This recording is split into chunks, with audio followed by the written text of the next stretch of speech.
aí no verso 16 vai observar que a cidade estava cheia de ídolos.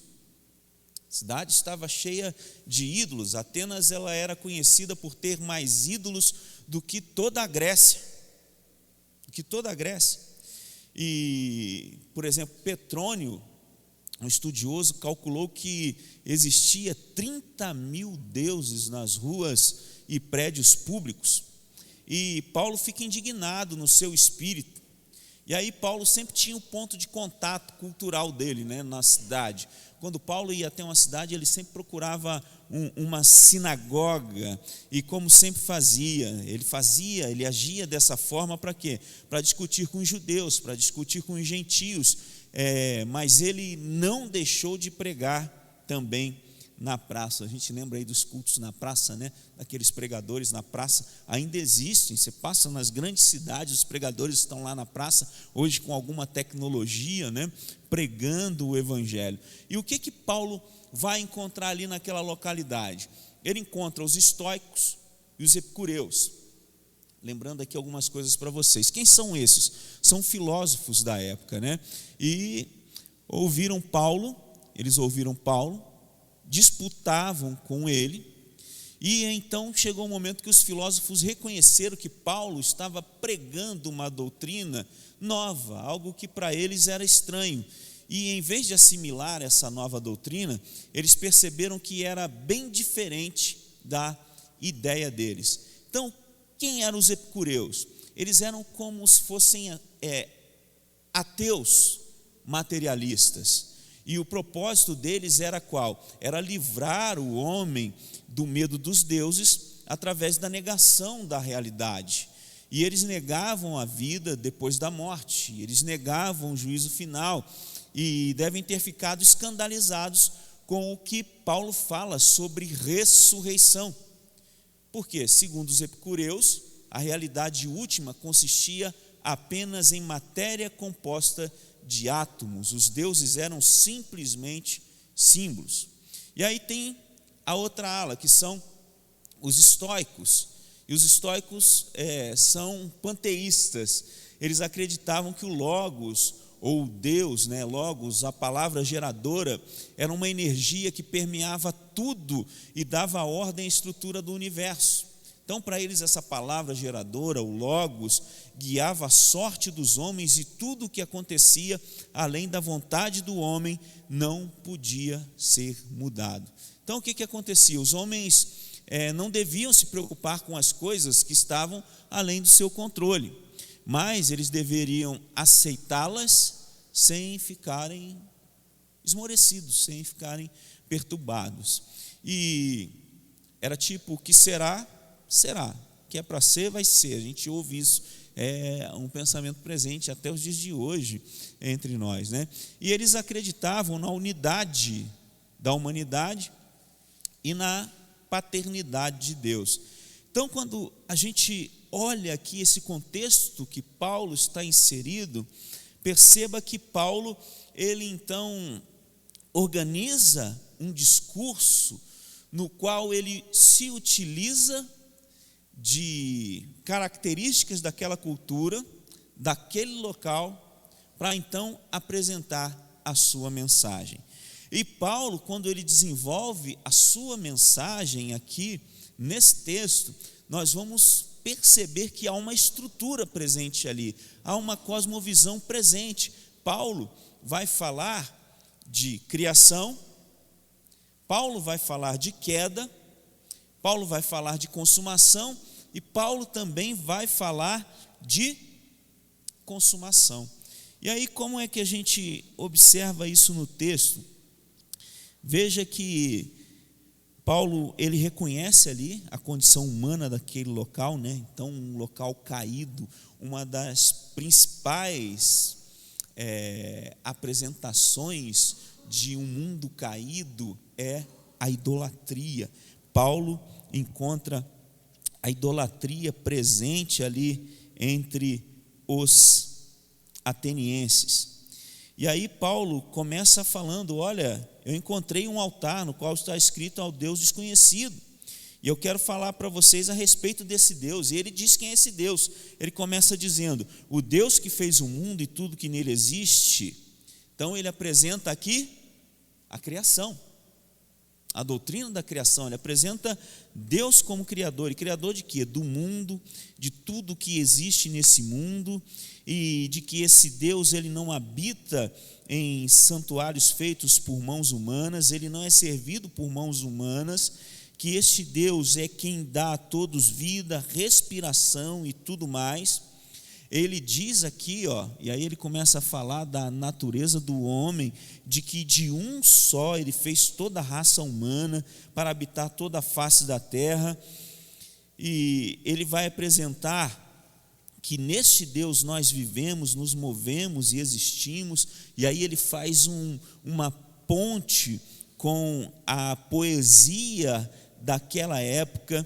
Ele apresenta então o homem caído, a queda, porque ele fala: sendo pois geração de Deus, não devemos pensar que a divindade é semelhante ao ouro ou à prata ou à pedra. Aqui é idolatria. Paulo apresenta a queda humana, e ele diz aqui: ora, agora porém notifica aos homens que todos em toda parte se arrependeram, porquanto estabeleceu um dia em que há de julgar o mundo com justiça por meio de um varão que destinou e acreditou diante de todos, ressuscitando dentre os mortos. E aí o que Paulo apresenta aqui no seu discurso? Ele apresenta a redenção, e só é possível ter redenção com ressurreição. Não é possível uma redenção. É por isso que todas as redenções tentadas neste mundo, e nós vamos observar isso, elas fracassam, porque a redenção ela é sustentada pela ressurreição do corpo. E Paulo fala sobre a ressurreição, e Paulo apresenta também a consumação, ou seja, o dia em que Deus há de julgar os vivos e os mortos e ressuscitá-los. Então perceba você, na estrutura de todo o discurso do apóstolo Paulo, ele apresenta uma cosmovisão cristã. Ele diz que Deus é o Senhor da terra, ele diz que Deus não habita em templos, e Paulo declara a total independência de Deus, de qualquer coisa criada. Paulo declara que Deus dá origem à vida. Paulo, ele aqui ataca o racismo, ele ataca o elitismo também. Paulo apresenta Deus como criador do homem, e o homem como uma criação que tem um propósito, que o homem não existe por acaso, mas a sua existência tem um significado. Paulo aponta que Deus, ele controla a história é predestinada por Deus.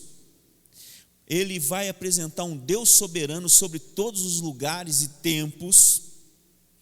Ele apresenta um Deus que tem a responsabilidade de buscar o homem. É este Deus que se move em direção ao homem. Ele aponta que este Deus, ele não está longe de nós.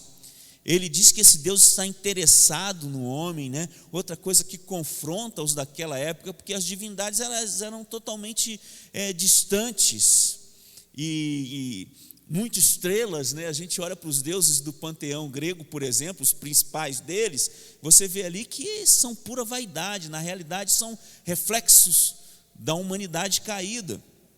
E Paulo também, como eu disse, citou os poetas. Paulo revelou a irracionalidade da religião grega ali naquela localidade. Aí Paulo diz que o nosso Deus é um Deus que é misericordioso, que Deus está disposto a esquecer o que os homens fizeram na sua ignorância. Paulo vai dizer que esse Deus fala, e esse Deus é o oposto daqueles que estão ali no Areópago, deuses que são esculpidos por mãos humanas, deuses que não falam, que não andam, que não escutam. Mas Paulo apresenta então que esse Deus, ele fala, que Deus pode se comunicar com o homem através das proposições racionais, por meio da sua palavra. Paulo aponta que o universo ele não é fechado, que existe uma revelação de Deus e essa revelação vem com autoridade absoluta. Paulo apresenta que Deus manda que os homens se arrependam. O ser humano, então, fica claro aqui que o ser humano não é autônomo, Deus tem o direito de mandar nele. Paulo estava pressupondo que eles fossem pecadores e que a salvação não viria por meio da filosofia, do conhecimento oculto, não viria por meio de rituais religiosos e a piedade dos gregos, mas só por meio de Cristo. Paulo diz que Deus determinou um dia para julgar o mundo, afirmando esse Deus que controla a história, inclusive o futuro, que esse Deus é tão soberano que ele pode intervir na história, que a história caminha para um fim determinado por Deus e que o tempo é linear e não cíclico. Aqui outro desafio que Paulo lança. Os gregos criam que o mundo, a história é cíclica. Mas Paulo aponta aqui que o tempo é o quê? Linear, não é cíclico. Paulo, ele declara que Deus julgará o mundo com justiça. Deus é o padrão de justiça, é o sumo bem e tudo é definido pelo caráter do próprio Deus. Isso contraria, por exemplo, o pensamento socrático, que vai dizer que Deus não ama o bom porque é bom em si, mas o bom é bom porque Deus o ama. Então esse pensamento ele vai contrariar o pensamento grego vigente ali. Por quê? Os deuses gregos sempre mudavam e faziam coisas imorais. Mas o Deus verdadeiro, ele tem o quê? Tem um caráter moral que sempre foi consistente.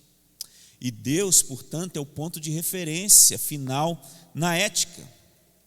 Paulo, ele vai introduzir ali no meio daqueles um conceito da encarnação, quando ele diz que o juízo de Deus será exercido por um homem, e a encarnação é única, que não existem deuses na forma de homem, mas só Jesus Cristo, e a salvação está disponível somente através de Jesus. Então percebam a riqueza desse texto aqui, a partir de uma cosmovisão correta. E tem mais. Paulo apresenta aqui que Deus deu certeza a todos por meio de um ato na história. E como é que soou isso aqui para os gregos? A história, ela não tinha nada a ver com a verdade religiosa. Paulo então colocou a ideia hebraica da história diante dos gregos e declarou que os eventos da história, eles são importantes em relação às coisas eternas.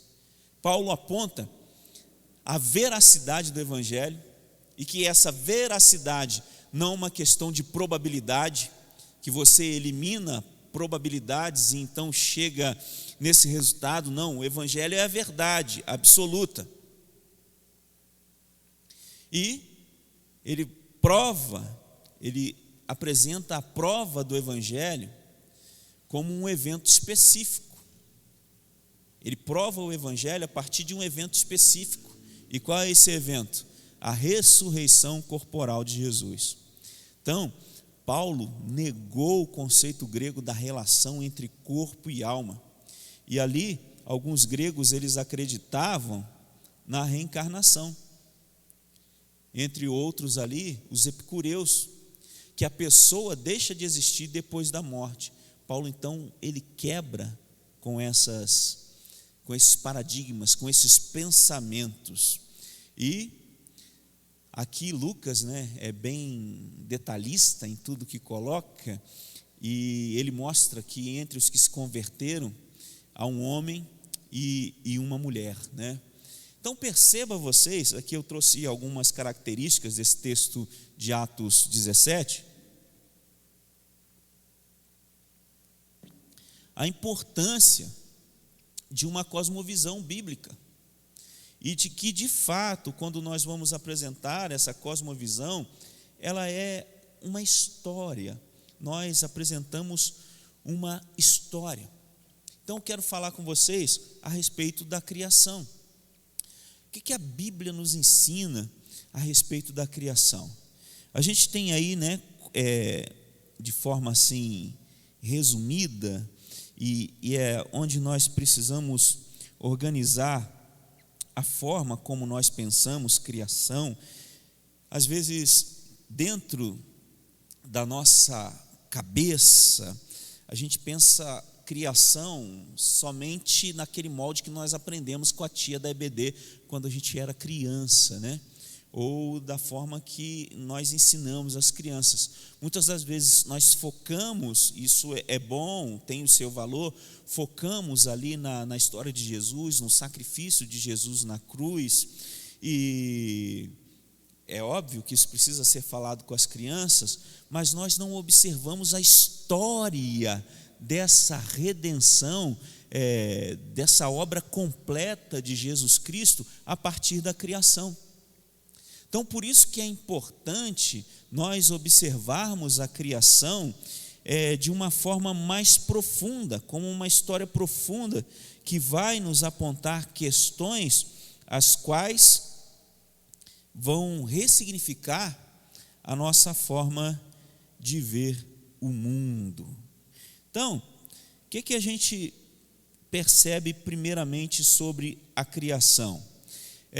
Que a Bíblia nos ensina que Deus criou o mundo, criou o universo, né, em 6 dias, não é isso? São 6 dias. E aí Deus criou o universo a partir do nada. E Ele não usou nenhum material energético pré-existente. Concordam com isso, né? Deus não criou o universo porque Ele estava solitário ou porque tinha que fazê-lo. Ele o criou como um ato livre da sua vontade. E Ele criou para a sua glória, para o seu prazer. Apocalipse 4:11, né, vai nos dar essa ideia. Então, tempo, espaço, matéria, energia, seres espirituais, por exemplo, anjos, criaturas terrestres, por exemplo, a humanidade, foram todos criados por Deus e devem a sua existência a Ele. E aí toda a realidade criada, ela é total e absolutamente dependente de Deus a cada momento. Então, após Deus criar o universo, Ele disse que o mesmo era muito bom, né? Quando Ele criou todas as coisas, Ele olhou o conjunto da obra e disse, é muito bom. Aí, a morte, a calamidade, pecado e o mal, eles não existiam na ordem criada por Deus. E é muito importante a gente observar a criação, né, a criação do universo por Deus, que nos ensina 2 formas de seres completamente diferentes e separadas, né? O ser não criado, Deus, e o ser criado, o humano, uma distinção de criador e criatura, e existe um abismo inseparável entre a relação entre a realidade criada e a não criada. Nós olhamos para Deus, Ele é o que? Um ser não criado, independente, autossuficiente. Ele não precisa de nada fora de si mesmo. O homem foi criado. O homem é o que? Uma criatura. E o homem é totalmente, continuamente e sempre dependente de Deus e para a sua existência. Então, Deus é infinito, eterno, todo-poderoso. Deus é onisciente, Deus é imutável. Isto é, Deus sendo perfeito, não pode mudar. E o homem é o quê? O homem é finito, o homem é temporal. Isto é, uma criatura no tempo. Deus não está preso ao tempo, o homem sim. O homem é limitado em poder, limitado em conhecimento. É mutável, isto é, o homem cresce, ele se desenvolve, o homem aprende, o homem pode pecar, o homem pode praticar o mal. Porque Deus é perfeito, imutável, infinito, onisciente, Ele não pode cometer enganos. Então você perceba a diferença entre o ser não criado e o criado, criador e criatura. Então, como diz lá os Salmos, 36, o verso 9, na tua luz vemos a luz. Então, quando nós olhamos para a criação, para a perfeição da criação, nós percebemos algo que é muito grandioso e que, se nós olharmos com atenção, permeia toda a nossa vida. E aí eu quero chamar a atenção de vocês para olhar para a criação a partir do seguinte: de estrutura, certo? Perceba você que a criação, ela tem uma estrutura, e da forma de uso dessa criação, a sua estrutura e a forma de usá-la. Então, quando nós olhamos para a estrutura da criação, nós vemos coisas que não mudam, coisas que são imutáveis. Por exemplo, algo que está presente na estrutura da criação: existem leis, e essas leis não mudam. Uma lei que é muito conhecida de nós, que está na estrutura da criação, a lei da gravidade. Ela é imutável, a gente não pode mudar. Você pode criar mecanismos que a exclua de um ambiente, mas ela vai sempre estar presente. Você não vai mudar a forma como ela age. Outra coisa que nós observamos: Deus criou macho e fêmea. Há um padrão nisso aí, e um padrão existente para procriação, para perpetuação de uma espécie. Até mesmo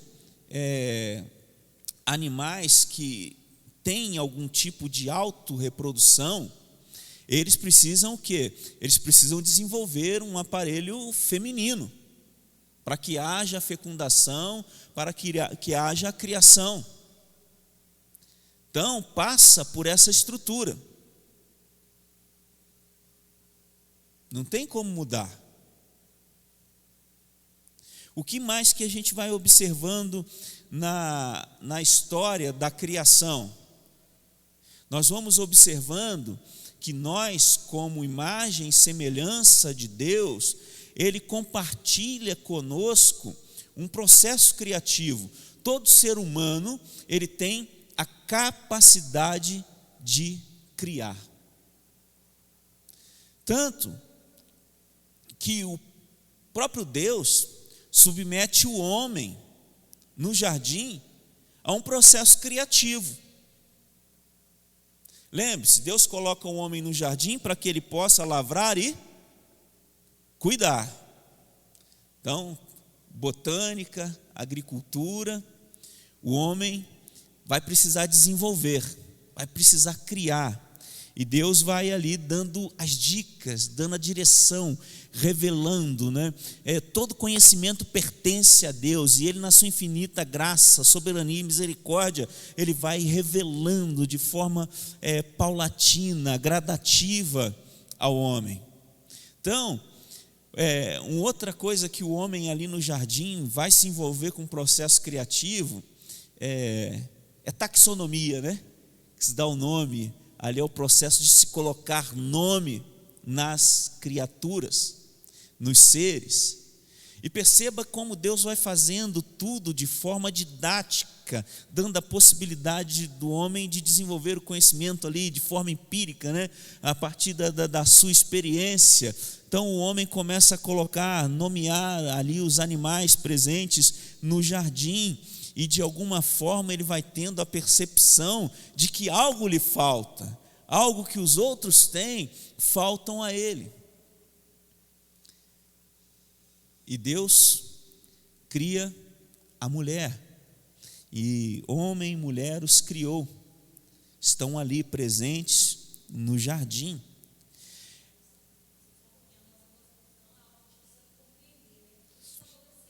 Sim. Isso. Sim.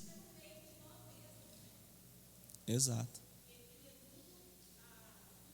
A partir do nada.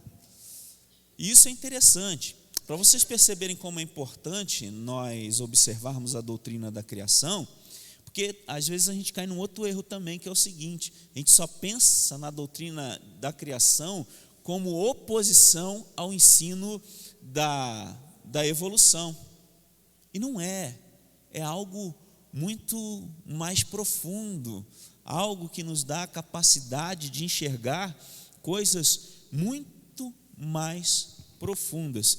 Então, nós vamos vendo que o homem está ali, né, junto a Deus, e o homem vai adquirindo conhecimento ali no jardim, vai tendo o desenvolvimento desse seu conhecimento. Mas aí a gente sabe, né, que é um assunto que a gente vai tratar daqui a pouco, vem a queda, o homem cai, então as coisas se desorganizam, como nós já observamos. E a partir dessa desorganização, a imagem, ela se mancha. E aí acontece o quê? Com a entrada do pecado, há uma perversão da utilização das estruturas da criação. Mas o homem continua criando? Sim ou não? Continua criando.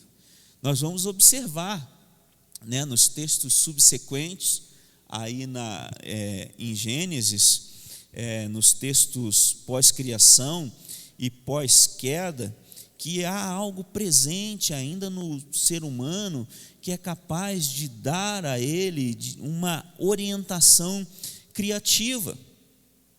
Uma orientação criativa. E o que nós vemos nessa orientação criativa? Nós vemos ali a tentativa deles, né, de se cobrirem. Eles tentam se cobrir, mas não fazem isso de uma forma perfeita.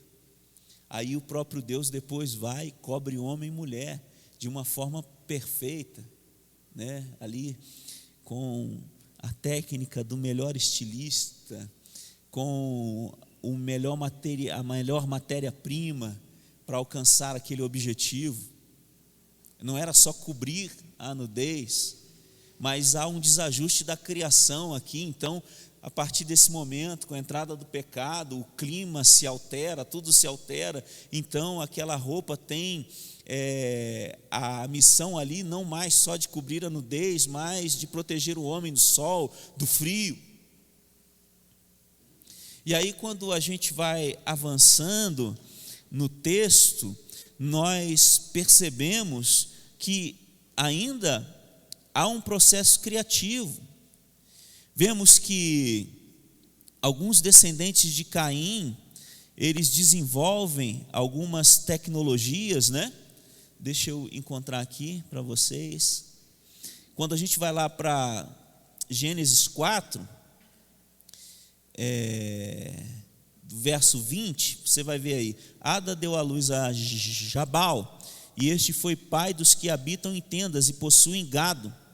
O nome do seu irmão era Jubal, e este foi o pai de todos os que tocaram harpa e flauta. Zilá, por sua vez, deu luz a Tubal-Caim, artífice de todo instrumento cortante, de bronze, de ferro, e a irmã de Tubal-Caim foi Naamá. Aí o que a gente vai perceber aqui?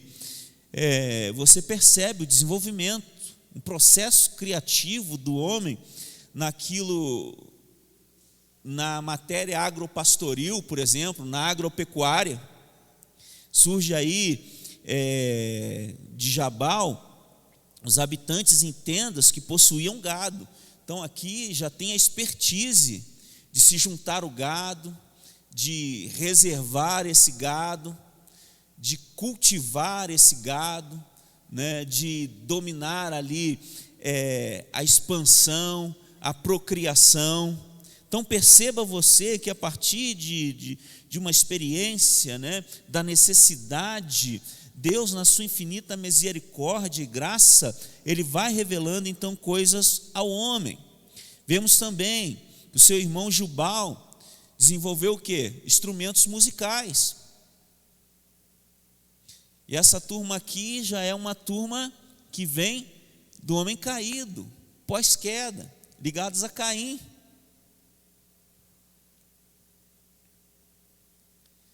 Então, alguém envolvido com a cultura pop da época, né? Ali os primeiros instrumentos e tal.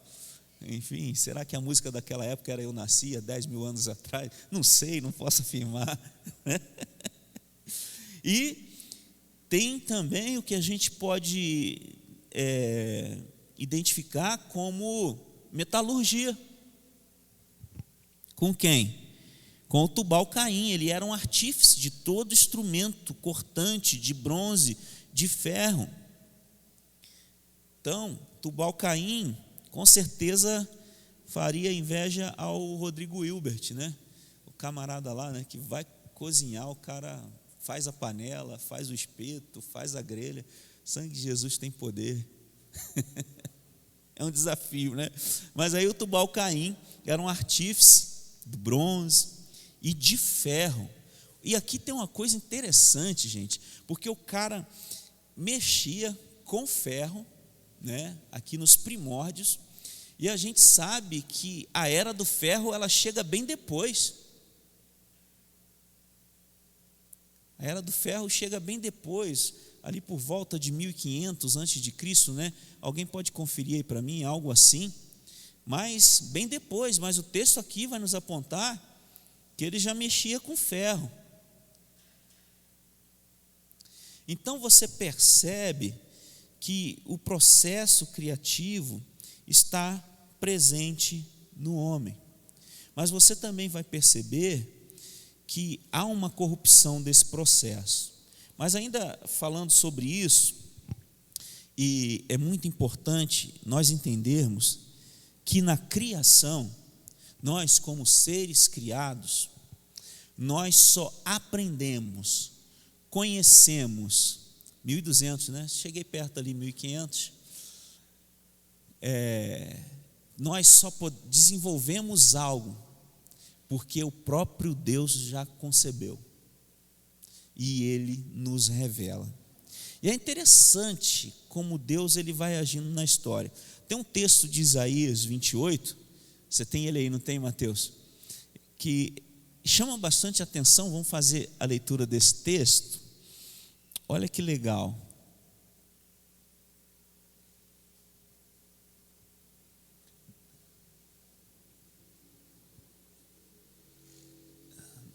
Na realidade, é do verso 23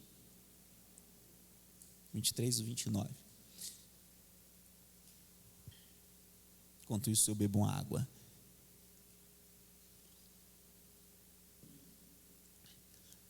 Inclinai os ouvidos e ouvi a minha voz, e atendei bem e ouvi o meu discurso. Aí vai seguir. Eu vou fazer a leitura aqui na minha Bíblia.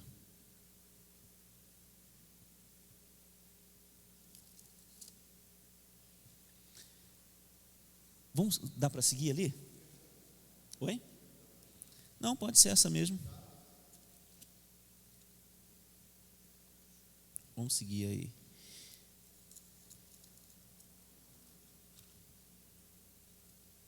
Eu vou aqui na minha, aqui fica mais fácil de eu me posicionar.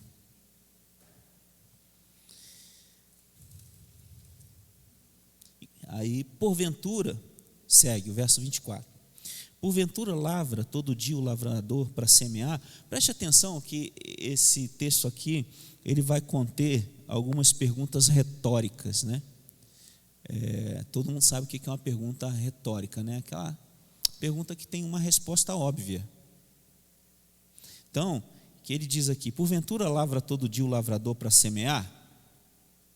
Se você perguntar isso a qualquer pessoa do campo, aquele gurizinho lá, filho de quem mexe com o campo, ele vai dizer, uai, claro que não. Ele vai dizer que não. O lavrador vai lavrar todo dia para semear? Não. Ou todo dia sulca a sua terra e a esterroa? Todo dia ele vai furar lá, fazer os sulcos para colocar a semente? Vai fazer isso todo dia? Não. Porventura, quando já tem nivelado a superfície, não lhe espalha o endro, não semeia o cominho, não lança nela o trigo em leiras, ou cevada no devido lugar, ou a espelta na margem? Pois o seu Deus assim o instruiu devidamente e o ensina, porque o endro não se trilha como instrumento de trilhar, nem sobre o caminho se passa a roda de carro, mas com a vara se sacode o endro, e o cominho com o pau. Acaso é esmiuçado o cereal? Não, o lavrador nem sempre o está debulhando, nem sempre está fazendo passar por cima dele a roda do seu carro e os seus cavalos. Também isso procede do Senhor dos Exércitos. Ele é maravilhoso em conselho e em grande sabedoria. Está vendo? Esse conhecimento de agricultura é do próprio Deus, revelado ao homem. E a gente vai vendo essa coisa, né, desse processo criativo do homem presente. Êxodo 31, do verso 3 ao 5. Eu acho esse texto muito interessante, gente. Eu acho esse texto muito interessante.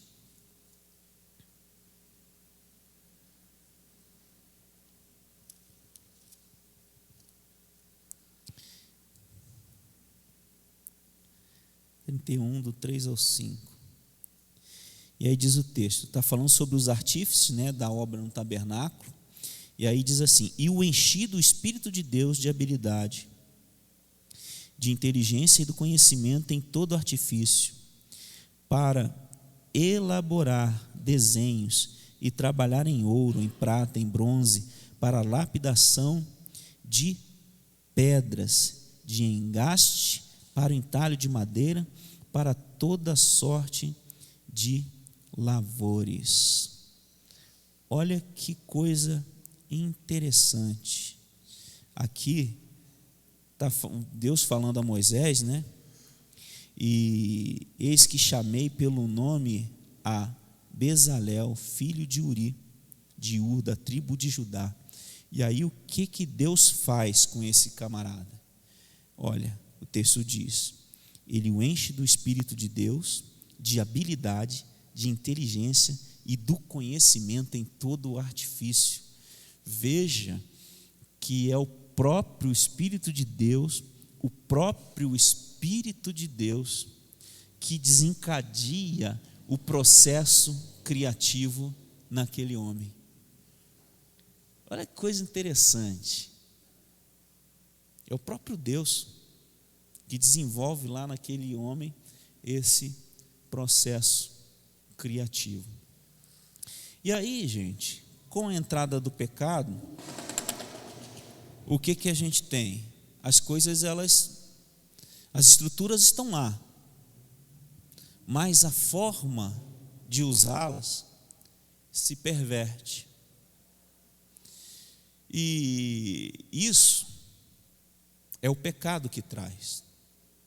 Por exemplo, perceba você que há essa inspiração aqui do Espírito de Deus a este homem para que ele possa desenvolver artífices que tenham beleza, utilidade, que tragam satisfação ao próprio Deus, ao coração daquele artista e daqueles que vão contemplar.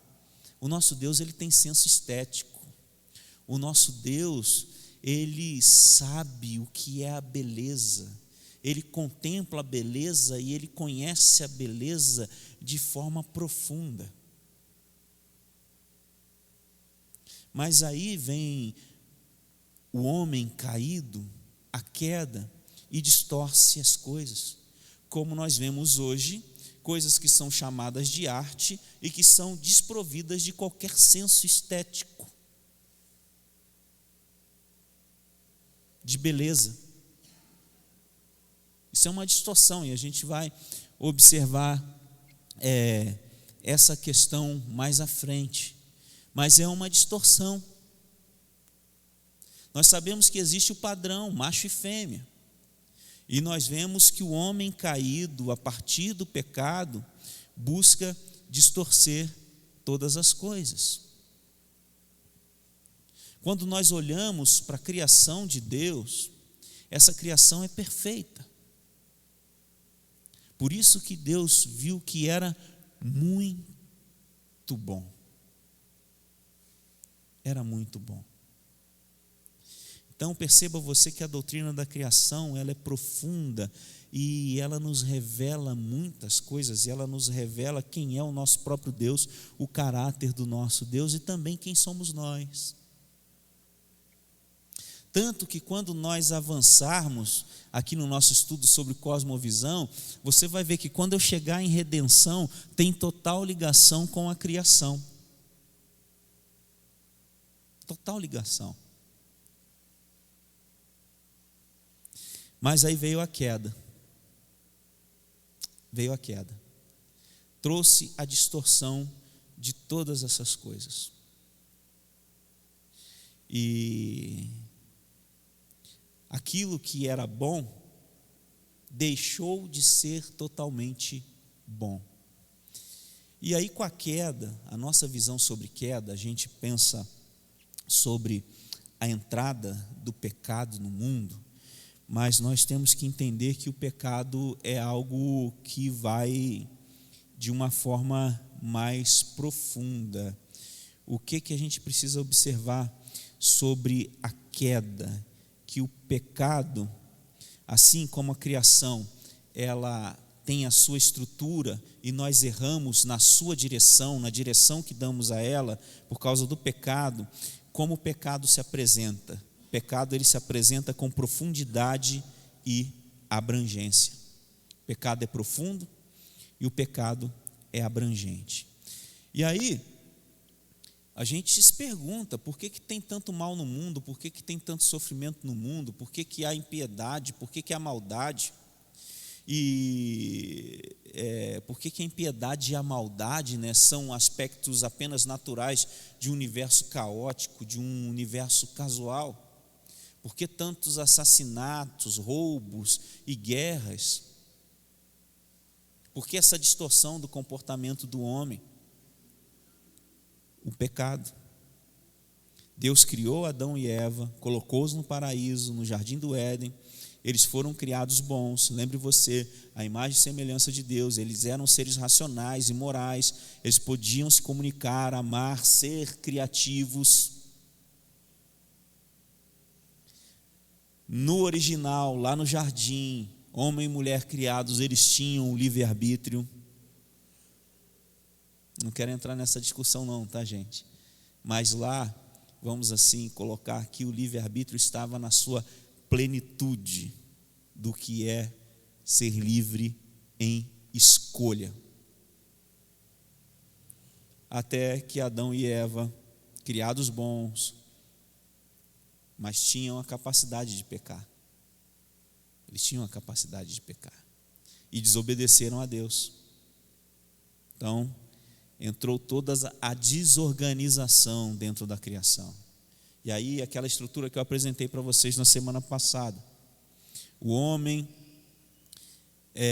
se rebelou, teve a sua imagem manchada na sua relação com o Criador, na sua relação consigo mesmo, na sua relação com o próximo e na sua relação com a natureza. E o que faz isso? O pecado. E aí a gente precisa pensar o pecado não como somente errar o alvo, como fazer uma coisa errada, mas precisamos entender que o pecado tem profundidade e abrangência. Você tem que entender que você é pecador não porque você peca, você é pecador por causa do pecado que está dentro de você. Entender isso é fundamental na nossa caminhada. Por isso que o pecado, ele se apresenta de que forma? Além de ser profundo e abrangente, o pecado, ele também é pessoal e parasita. Por isso que quando, perceba você, a Bíblia fala de pecado, a Bíblia predominantemente fala do pecado no singular, não é? Predominantemente. Por quê? Porque numa cosmovisão cristã, o pecado é algo cósmico. É algo que, de fato, tem profundidade e abrangência e é pessoal. Ele atingiu todas as esferas. Todas as esferas. Por isso que a partir disso, nós precisamos pensar as coisas da seguinte forma: mesmo que elas sejam boas, elas podem, mesmo que a atitude seja boa, pode haver uma intenção ruim. Como é que é isso? Um exemplo. Imagine uma pessoa que é rápida em se organizar, que é rápida em organizar as coisas. Pensa aí numa pessoa assim que de repente você conhece. E então essa pessoa ela é rápida em organizar as coisas e por consequência em ela ser rápida em organizar as coisas, ela não tem paciência com quem é desorganizado e não tem a mesma habilidade que ela de organizar as coisas. É bom ser organizado? É bom. Mas não é bom ser impaciente. E aí tem uma outra coisa. Será que aquela pessoa, ela é organizada porque ela não tem paciência para esperar que as pessoas façam as coisas? Ou que os processos aconteçam? Ela precisa tomar a frente de tudo e fazer? Está entendendo? Igual, outra coisa. Da nossa boca deve proceder o quê? O sim e o não. Não tem meio termo, a gente tem um compromisso com a verdade. Mas você pode ser verdadeiro, que é algo bom, mas com a intenção ruim no seu coração de humilhar e de julgar o outro. Não tem aquela coisa, não, eu falo o que tem, eu sou sempre verdadeiro. Doa a quem doer. É legal, tem que ser verdadeiro. Mas às vezes a forma com que você fala revela uma outra coisa em você. A sua arrogância, a sua prepotência. Então perceba que mesmo atitudes boas podem ter por trás intenções ruins, pecaminosas. E aí que está uma coisa, né, gente? A gente ouve muito a expressão, né? Oh, não, você precisa olhar para dentro de você. Não olha não. Não olha não, porque a coisa é complicada. Tanto que Jesus diz, né, que o que contamina não é o que entra, né? É o que sai. Aqui dentro as coisas estão pervertidas, desorganizadas, intenções cruéis e muitas das vezes até mesmo demoníacas. Eu acho que a gente vai ter que encerrar, né? Deu a hora aqui, são 9h. E para a gente continuar na semana que vem, eu emendo daqui novamente da queda. Então, o que eu quero que vocês pensem a respeito da queda? A gente precisa pensar disso de uma forma mais profunda. Não somente que eu fiz isso, foi pecado, eu fiz isso, não. A coisa está mais no profundo, a coisa ela tem mais abrangência. E que mesmo as nossas atitudes boas podem ter por trás intenções pecaminosas. Por quê? Desde a queda há essa luta constante em nós. Aquela coisa de que o bem que eu quero fazer eu não faço, mas o mal que eu não quero fazer eu acabo fazendo. temos que saber que, embora tenhamos experimentado algo da redenção, a obra ainda não está completa. E nós vamos falar sobre redenção e consumação.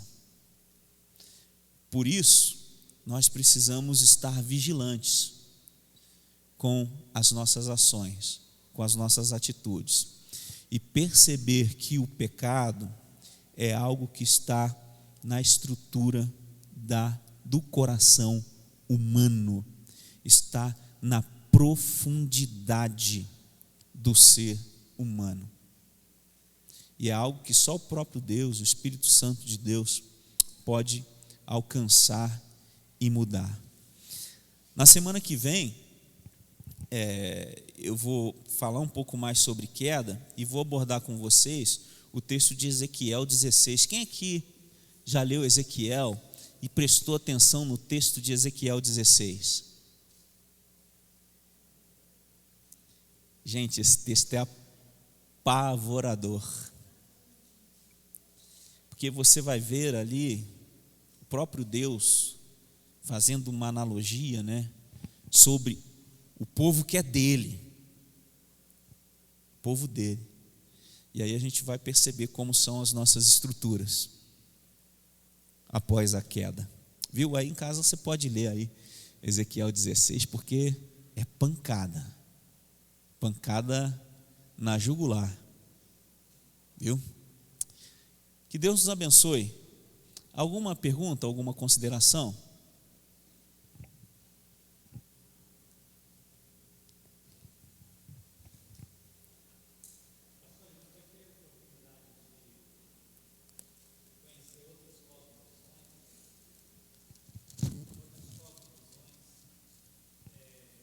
Assim, quando eu abordar temáticas tipo política, sexualidade e arte, aí a gente vai fazer o contraponto com outras cosmovisões. Estamos de boa então? Que Deus nos abençoe. Obrigado você que, não sei se está sendo transmitido ao vivo ou se vai só depois, e você vai assistir, e você vai poder assistir a nossa aula, só que você perdeu o banquete que será servido aqui, né? A comida já está posta aqui, então perceba você, não é uma obra completa da qual você vai participar aí. A obra completa é você vindo na próxima terça-feira, que você vai receber a aula e também vai participar aqui do banquete que é servido pelas nossas irmãs aqui. Que Deus abençoe a todos.